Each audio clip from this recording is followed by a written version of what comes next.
Hi everybody, welcome to Caketastic Cakes. It's Jen and I'm going to show you how to quickly and easily stack and ice a cake.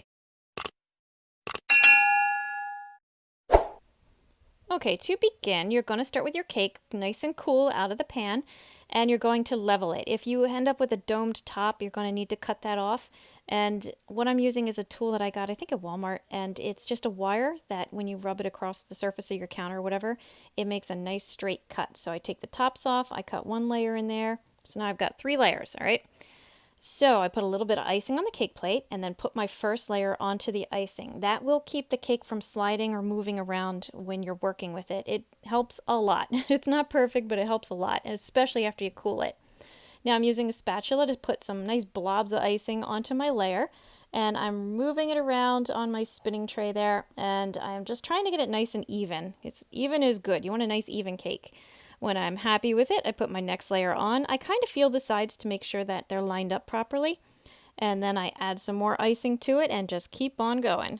And this is just how I do it. I know there are people who make such beautiful layers and they actually pipe the icing onto each layer and they pipe it onto the sides. And I do this out of my home and I do it myself. And I honestly don't want to have to wash the extra bag of piping icing. So I don't do it myself because I like to reuse them.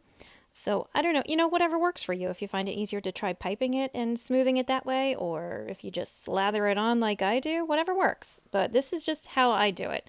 So I got my second layer going. I got my layer of icing on there. I kind of flatten it off as much as I can, tried to make it a little tidy. And now I'm adding my last layer. I turned the bottom layer or the last layer upside down when I put it on top. So the bottom is actually now the top of my cake. This gives you a surface that isn't going to crumble and crumb. It works better for me, so that's why I do it. It's just a nice firmer surface to work with. Now I'm starting to ice the sides of my cake. I'm just taking scoops of icing onto my spatula and just layering it around. I gotta smear it onto a spot and then just rub it around to the sides as best as I can. You want to try to be careful if you're doing it this way. Again, maybe this is why people do it the piping way, I'm not sure. But I do it this way, and I find if you have cakes that are still a little warm, it'll make your icing a little soft. And if you're trying to spread icing on one side, you can end up pushing your tiers, so you can push your cake crooked if you're not careful. So go nice and steady and easy with it. This layer is called the crumb coating, and you also may have heard it referred to as dirty icing the cake. Some people will just stop here. Other people will put another layer of icing on after you let it set in the fridge for a little bit.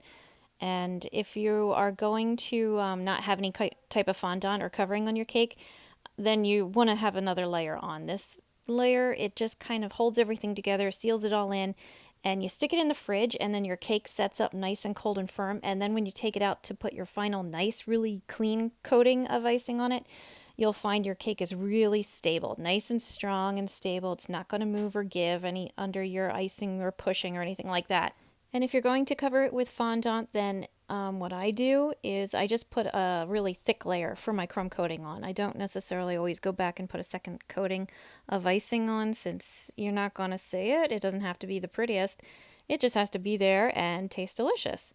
Now you saw that tool I was using there. That smooths the sides so they're nice and straight.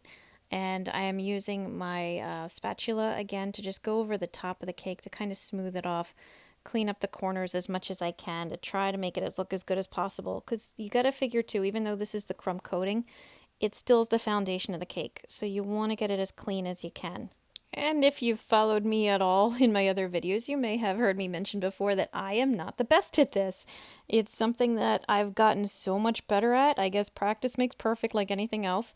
But yeah, I'm not that great at it, but I try, and I do the best I can. And so I'm just sharing what I know and as much as I can do with you guys. So hopefully you could take it even further and make your cakes look even better and cleaner and straighter.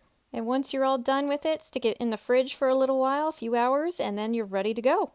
So I hope you found this video helpful. It was short and brief, but it is kind of important, so I hope you did find it helpful. Please like and subscribe because I find that helpful. Please check out my many other videos. And as always, thank you for watching Caketastic Cakes.